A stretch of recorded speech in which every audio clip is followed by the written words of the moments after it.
You're posting on LinkedIn, but not seeing any real results. Your connections are not engaging. Your content is not converting. Those premium clients that you're hoping for, they're nowhere near in sight. While you're putting all this effort, it seems like it's working well for all the others. So, what is the issue? In this video, I'm going to go over the three problems that most common.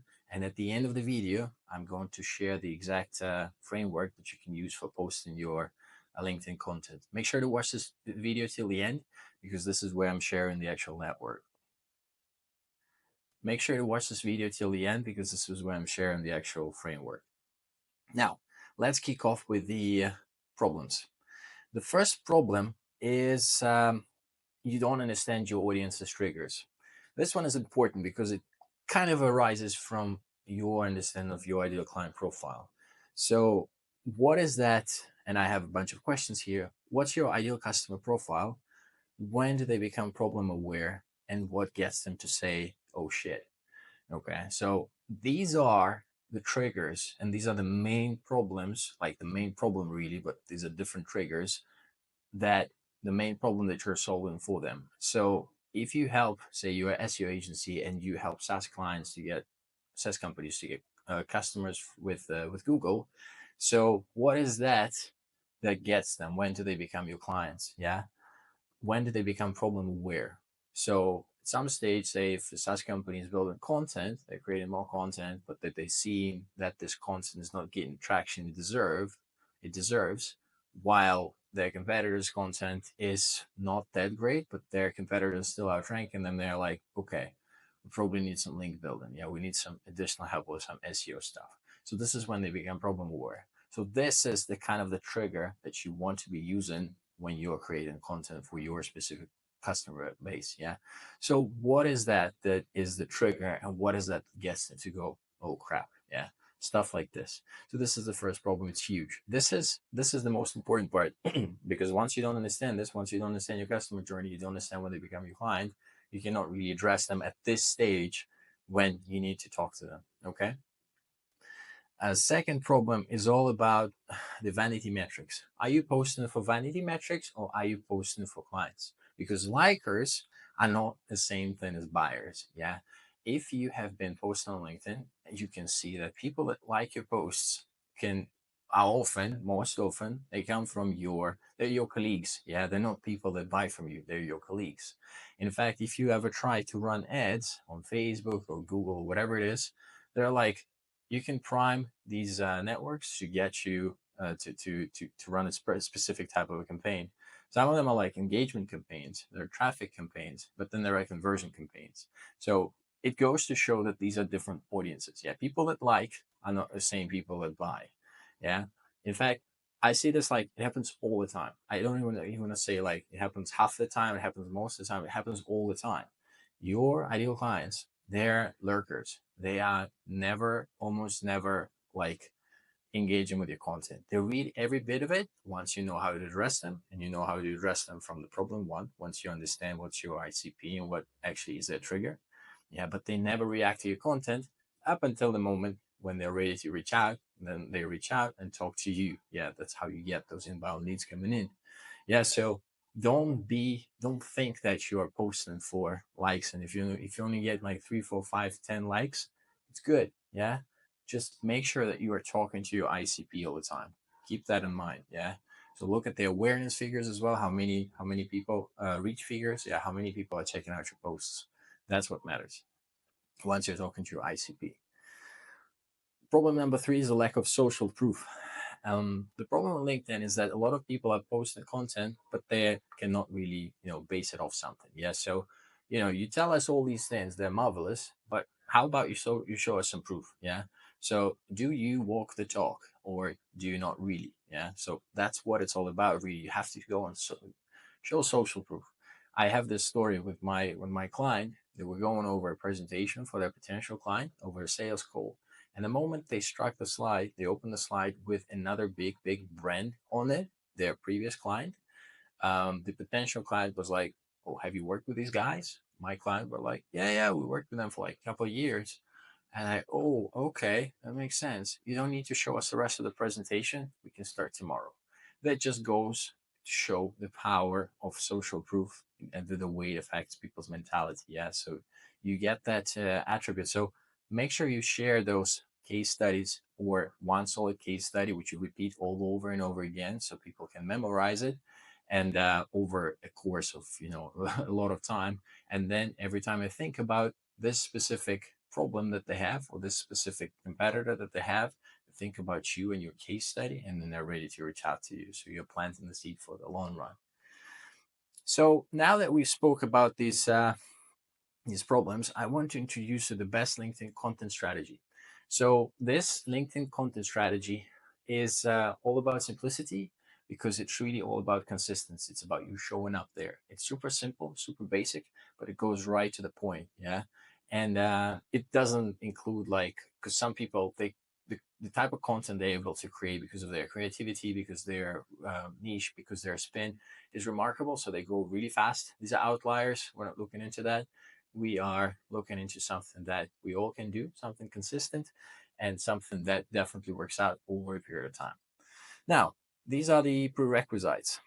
First of all, we want to start with the solid product market fit and social proof, something I just covered. Yeah, you really want to understand the type of a client you want to work with, and make sure you understand the stage when they are problem aware. So at what stage are they ready to buy? Are they looking for a service that you provide? This is crucial, because you, with your content, you will be addressing just this moment. Yeah, it's like another example I give is, imagine you bought a car, and then you approach in this say 10K, 10,000 miles or 10,000 kilometers, whatever it is, approaching this threshold, and then you're about to go, like, it's time for you to go to the mechanic, and you know this.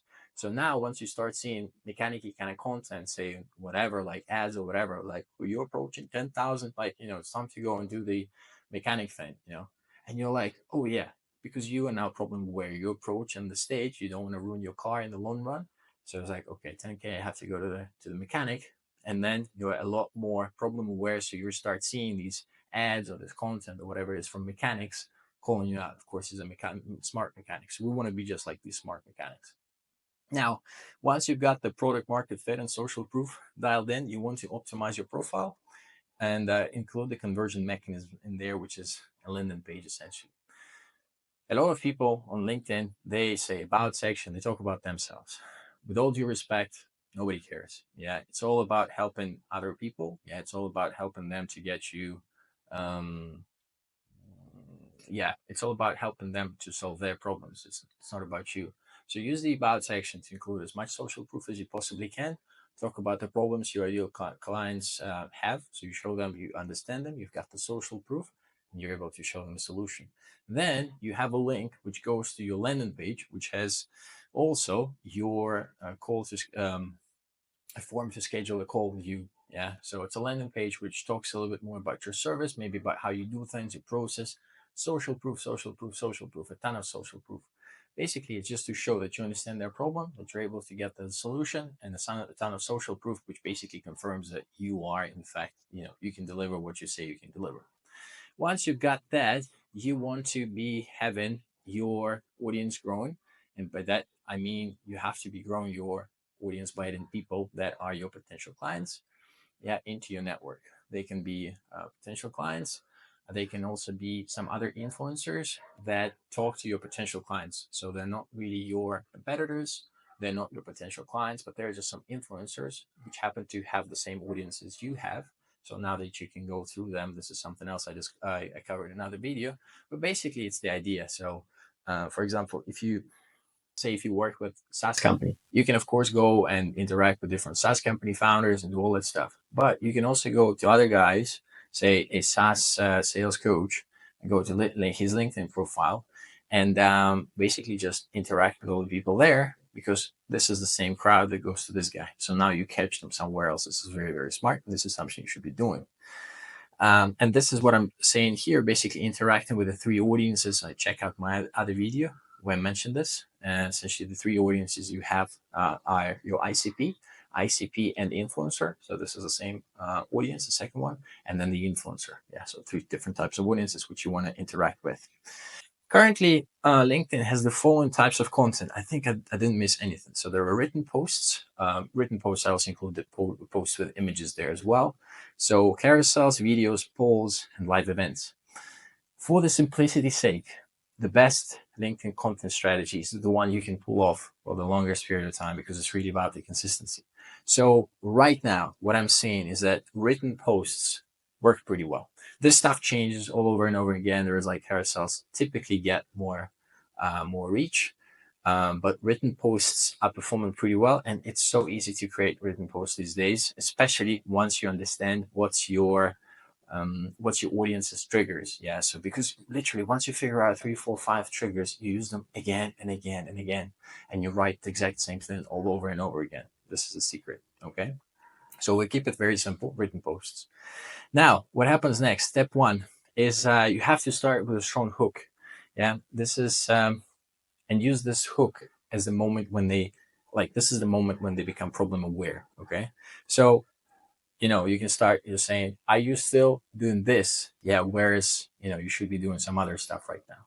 Yeah. Or you can start with like, oh, you tried that, but it didn't work. So for example, I had software development guys who they used to work with clients. We figured out that their best clients were the clients that tried to have their own system in place first, like not their own, but actually purchase system. It was like Bittrex, whatever.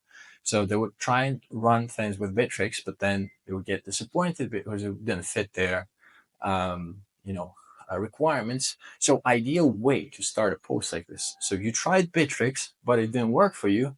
Well, no surprise. Here's what you need to do. And then you write the post about this, and then you share some social proof and rock and roll from there. But we cover that in a moment.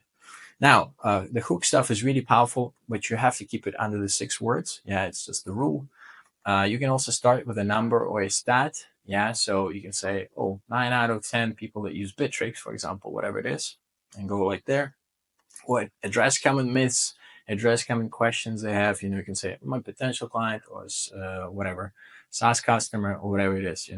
Step two is all about using the what is called PASS writing framework, which is the problem agitation solution framework. So keeping it simple again. So the goal is to show up to LinkedIn, talk to your audience, and just show them that that you understand their problem, and that you have a solution. Provided you've got these case studies as well, you can share, or one case study that you can share and share it all over again. But obviously, there are ways to get your message across, and problem agitation solution framework, copywriting framework is great for this. Usually, the way I work around it is I can create a post. I write about something that happened to my client, or something that I was able to achieve for my client, whatever it is, and then I copy this post. I go to ChatGPT and I ask ChatGPT to use PASS framework to rewrite this post, and then I pay special attention to the hook itself because hooks are important, hooks are vital, and after that it's good to go. Yeah, so I don't need to kind of invest a lot of time into creating this. So that's the whole purpose of this then, how to use the PASS framework to make it work.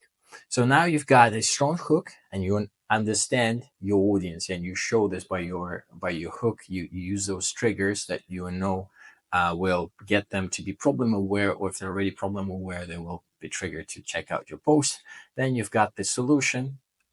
Using the PASS framework, you talk about the solution, and then last but not least is leaving comments on your own posts. Yeah, so this stuff is actually quite cool because it helps your post to improve the reach. Yeah, so for example, you can publish the post and then say come back to it in a couple of hours and then comment on that post.